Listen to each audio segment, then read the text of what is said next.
दो चीजों को याद रखिए, गौदान और एकादशी। श्रीमद वल्लभाचार्य जी ने मायावत का खंडन करा था जगन्नाथपुरी में, और श्रीमद वल्लभाचार्य जी ने कहा था एकादशी मरने के बाद मत दो, एकादशी जीते जी दो। कहा था कि नहीं कहा था? जीते जी दान करिए। इसलिए जगदीश में जगन्नाथपुरी में एकादशी उल्टी लटकी हुई है। करें अपने दर्शन, जगदीश में एकादशी को उल्टा लटकाया। क्यों? क्योंकि वल्लभ ने कहा कि एकादशी जीते जी दो। कई पंडितों कहते हैं तुम्हारे दादाजी मर गए, जब 12वें का दिन होता है ना तो पंडित जी संकल्प छुड़ाते हैं, दो एकादशी। बड़े बेटे ने 5 दे दी, छोटी बहू ने 3 दे दी, उसने 2 दे दी, उसने 2 दे दी, तो क्या तुम्हारे दादाजी भिखारी थे जो तुम्हारी एकादशियां लेकर जाएंगे? और तुम कौन होते हो दादाजी को एकादशी देने वाले? तुमने कौन सा इतने पुण्य कर लिए जो तुमने एकादशी दे दी? एकादशी के दान की महत्वता श्रीमद वल्लभाचार्य जी ने कहा कि कोई व्यक्ति अगर खटिया पर सड़ रहा है, पलंग पर तड़प रहा है, हॉस्पिटल में पड़ा हुआ है, तो निवेदन है कि उसको देखने जाओ तो अपनी करी हुई एकादशी में से 2 एकादशी का दान उसको तुरंत दे दो। क्यों? तो जिससे उसको मोक्ष मिल जाए, मरने के बाद नहीं। क्योंकि मरने के बाद तो वो 10वें के दिन, गरुड़ पुराण में लिखा है 10 दिन तक जीवात्मा घर की अटारी पे रहती है। कितने दिन? 10 दिन। 10 दिन के बाद जीवात्मा चली जाती है। कहां जाती है? उसको जहां जाना है। 3 दिन में उसको भोग भोगना पड़ता है जीवात्मा को। 3 दिन नरक का भोग भोगती है, उसके बाद स्वर्ग का भोग भोगती है। 18 दिन में ये प्रोसेस पूरी हो जाती है। कितने दिन? 18 दिन। 18 दिन के बाद में उस जीवात्मा को धान के खेत में पटका जाता है। किसके खेत में? धान के, चावल के खेत में। इसलिए कहते हैं एकादशी के दिन चावल मत खाओ। कहते कि नहीं कहते? और क्या कहते हैं? द्वादशी के दिन चावल खाना जरूरी है। एकादशी का पालना करना है तो द्वादशी को चावल का एक गिलास खाओ, तब द्वादशी को चावल खाओगे तो एकादशी लगेगी। चावल नहीं खाओगे तो एकादशी नहीं लगेगी। द्वादशी को चावल खाना जरूरी है। क्यों कहते हैं? क्योंकि धान के खेत में जीव को छोड़ा जाता है, उस धान के खेत में, चावल के खेत में जीवात्मा रहती है। उसको चिड़िया खाती है तो चिड़िया के रूप में जन्म लेता है, मनुष्य खाता है तो मनुष्य के रूप में जन्म लेता है। इसलिए एकादशी के दिन चावल नहीं खाया जाता, क्योंकि एकादशी के दिन हम चावल खाएंगे तो जीव हत्या का दोष लग जाएगा। फिर कब खाना है? द्वादशी के दिन। द्वादशी के दिन क्यों खाया जाता है? क्योंकि हम एकादशी के व्रत करे रहते हैं, और पहला घसा जब चावल का खाते हैं तो अपनी करी हुई एकादशी का पुण्य, जितने जीव हमारे मुंह में जाते हैं उनको उसका पुण्य मिल जाता है, और उनका फिर जन्म नहीं होता, वो तर जाते हैं, उनको एकादशी का भाग मिल जाता है। इसलिए कहते हैं एकादशी को चावल मत खाओ, पर द्वादशी को दूध लक्ष्मी की वृद्धि कराता है, दही परिवार को एकत्रित करता है, शहद रोग बीमारी को दूर भगा देता, घी घृत वंश की वृद्धि कर देता, कोई घात मनुष्य के लिए आ रही है, कोई घात आ रही है, उसको रोक देता। शक्कर मिष्ठान महाराज, परिवार में अगर कहीं कोई क्लेश चल रहा है, कोई बहुत ज्यादा क्लेश चल रहा है, शक्कर उसको रोक देती है।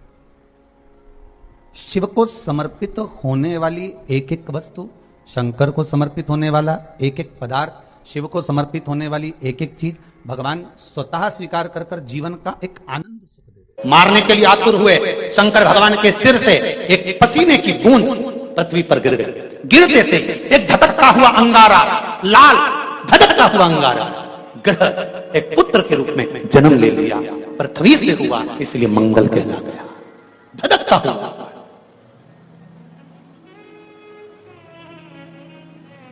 पर अंधकासुर अभी नहीं मरा, अंधकासुर की मृत्यु अभी नहीं हुई है। हर हर महा, अंधकासुर की मृत्यु अभी नहीं हुई। धधकता हुए अंगारे के रूप में मंगल ग्रह प्रकट हो गए, जन्म ले लिए। पार्वती जी ने पूछा ये कौन है? शिव जी कहते हैं ये मेरे पुत्र के तुल्य है, क्योंकि मेरे शरीर के पसीने से उत्पन्न हुआ है, मेरे मस्तक के पसीने से पृथ्वी पर गिरने के कारण ये उत्पन्न हुआ है। इसका नाम मंगल होगा, ये ग्रह मंडल में रहेगा, देवताओं के रूप में पूजा जाएगा, पर मेरे क्रोध के कारण उत्पन्न हुआ है, इसलिए इसका ग्रह थोड़ा सा क्रूर होगा।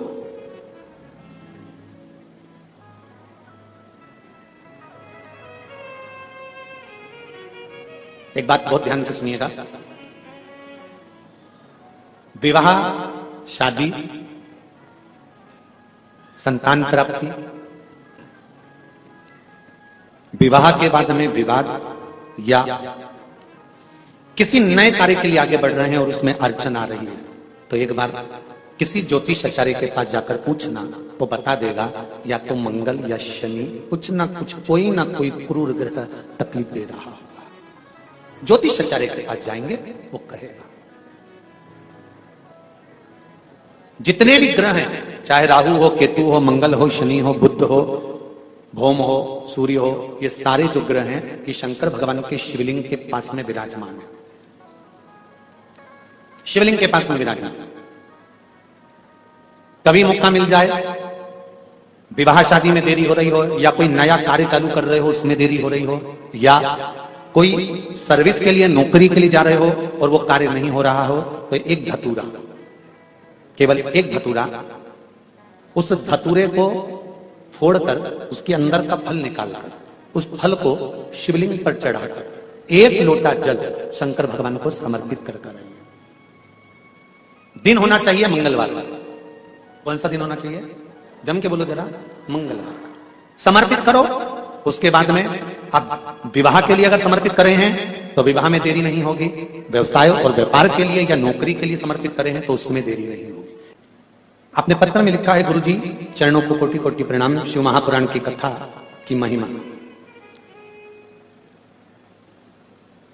क्या क्या बताऊं। शिव पंचायत कथा से हमने, जो शिव पंचायत कथा हुई थी, आप लोगों ने भी टीवी पर श्रवण करी होगी, उस कथा से हमने सुना था। उस समय पर हमने एक बोर डालते समय का उपाय करने से हमने बोर करवाया और उसमें पानी की मात्रा नहीं थी, तो उपाय करा। बाबा की कृपा से पानी 85 फीट को आ गया।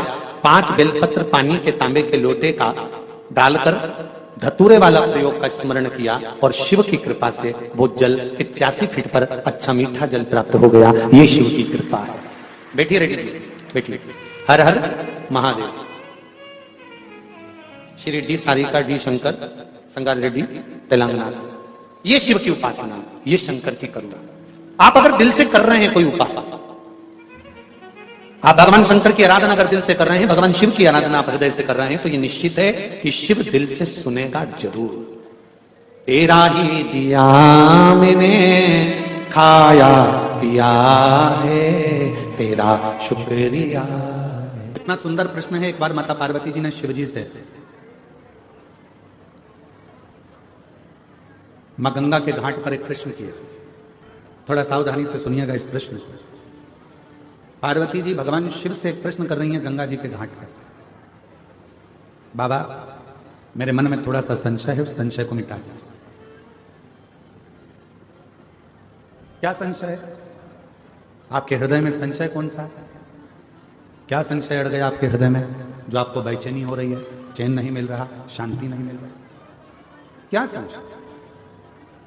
तो कहा, बाबा मेरे मन में एक संशय है, अगर किसी भक्त को आपसे मिलना हो तो किस जगह पर जाकर वो मिल सकता है? कौन सी जगह ऐसी है जहां भक्त भगवान से मिल जाए, जहां भक्त भगवान से मिले? वो स्थान बताए।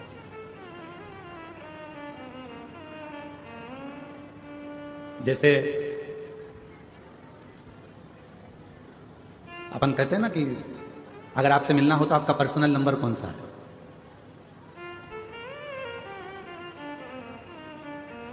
हमें अगर फोन करना है तो आपका पर्सनल नंबर कौन सा हो सकता है?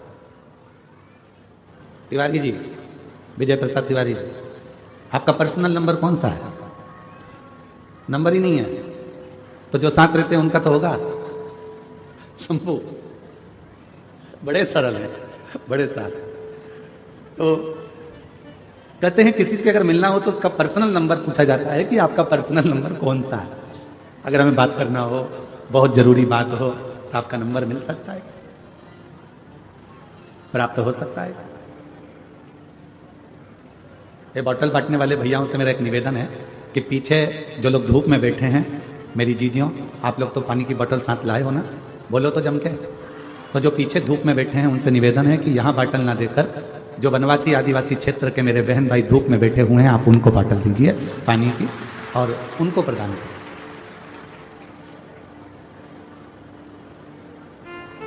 शिव कृपा करे, भगवान शंकर की कथा करे। तो पार्वती जी ने शिव जी से पूछा कि कोई भक्त आपसे मिलना चाहता है और उसको मिलना है तो आप हमेशा किस जगह मिल सकते, किस स्थान पर मिल सकते? कोई पर्सनल नंबर आपका दीजिए जिससे हम बात कर सकें। तो कब वो कौन सी जगह है, कौन सा स्थान है जहां शिव तुरंत मिल सके? फिर पार्वती जी ने कहा कि आप कैलाश पर मिल सकते हो।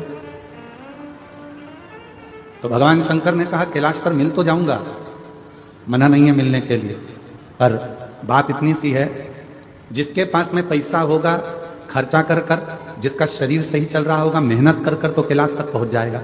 पर जो बेचारा गरीबड़ा है, साधारण है, उसके पास पैसा भी नहीं है, जाने आने का साधन भी नहीं है, वो कैलाश पर कैसे पहुंचे? वो कैलाश पर्वत तक कैसे पहुंचे? तो पार्वती जी ने कहा फिर आप क्या केदार पर मिल जाओगे? शिव जी ने कहा मैं केदारनाथ में भी मिल जाऊंगा, पर दिक्कत इतनी सी है कि वहां पर आने के लिए भी शरीर पूरा अच्छा चाहिए और थोड़ा सा धन चाहिए, तो वहां भी मैं मिल जाऊंगा। पर गरीब कैसे पहुंचे? ये जो अपना वन नहीं छोड़ सकते, ये अपना आदिवासी वनवासी क्षेत्र के जो भक्त हैं, आदिवासी वनवासी क्षेत्र के जो मेरी बहन हैं, आदिवासी वनवासी क्षेत्र के मेरे जो जीजा हैं, जो मेरी बेटियां हैं, बेटे हैं, जो मेरे बुजुर्ग माँ बाप हैं, वो अपना वन नहीं छोड़ सकते, जो अपना जंगल नहीं छोड़ सकते, वो आपसे कैसे मिले थे? वो केदारनाथ भी नहीं जा सकते, वो कैलाश धाम भी नहीं जा सकते, वो विश्वनाथ भी नहीं जा सकते, वो सोमनाथ भी नहीं जा सकते, वो अमरनाथ भी नहीं जा सकते। तो इनके लिए कोई सरल साधन बता दो कि प्रभु मैं आपसे पूछना चाहती हूं, कोई ऐसा नंबर बता दो जिससे तुरंत इनसे मिलना हो जाए, आपसे मिलना हो जाए।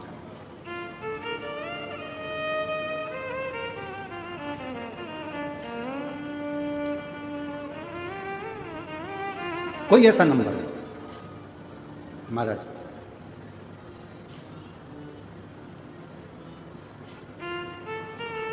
शिव जी मौन होकर बैठ गए, भगवान देवरी मौन, कुछ बोले। फिर पार्वती जी ने कहा बताओ ना, कैलाश पर साधारण व्यक्ति नहीं पहुंच सकता, केदार पर नहीं पहुंच सकता, काशी नहीं पहुंच सकता, कोई ऐसी जगह बता दो जहां पर आप तुरंत मिल जाएं। तब भगवान शिव जी ने कहा पार्वती अगर मुझे तुरंत पाना है, एक क्षण में मुझे चाहिए, तो अपने दिल में मुझे झांक कर देखना प्रारंभ कर दो, मैं तुम्हारे हृदय में